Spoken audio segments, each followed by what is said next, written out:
Ascopiave chiude il 2016 con indicatori in crescita in doppia cifra in tutte le principali voci di bilancio. L'utile netto sale a 56 milioni e 900 mila euro, il 25% in più rispetto ai 45 milioni e 400 mila euro del precedente esercizio. In aumento anche il margine operativo lordo, che passa da 81 milioni del 2015 agli oltre 95 attuali, e il risultato operativo salito a 72 milioni a fronte dei 57 di un anno fa. Fa eccezione il fatturato a 497 milioni, in contrazione rispetto ai 581 registrati nel 2015.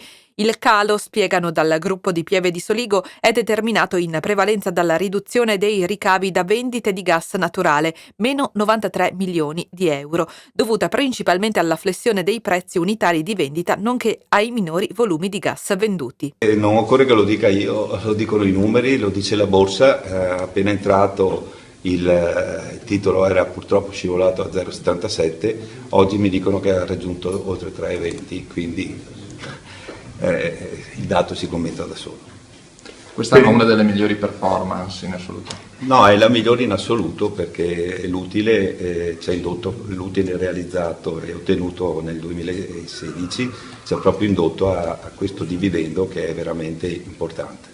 Il gruppo è il primo in Veneto per numero di utenti. Qualche numero potrebbe essere dare il nostro posizionamento: siamo al 7° posto in Italia per quanto riguarda i volumi di gas distribuiti, mentre siamo all'11° posto per volumi di gas venduti. È una posizione che dovrebbe farci da rampa di lancio per il futuro. Intanto nella distribuzione a breve dovremo andare a chiudere l'operazione con Pasuvio, e questo ci permetterà di scalare posizioni nella classifica.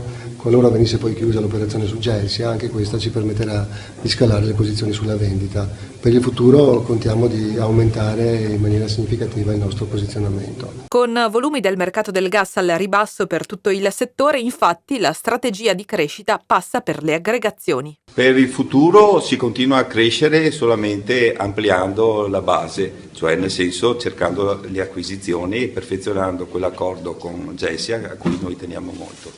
E poi le gare d'ambito che vi augurate Le gare d'ambito, anche se sappiamo com'è in questo paese, si doveva partire molti anni prima, si doveva partire un anno fa, e si parte molto lenti, però noi su ogni gara siamo pronti a correre con tutti. Ascopiave distribuirà un dividendo di 18 centesimi per azione. La proposta del CDA dovrà essere approvata dall'Assemblea dei Soci, convocata per il 27 aprile, che dovrà eleggere anche il nuovo Consiglio.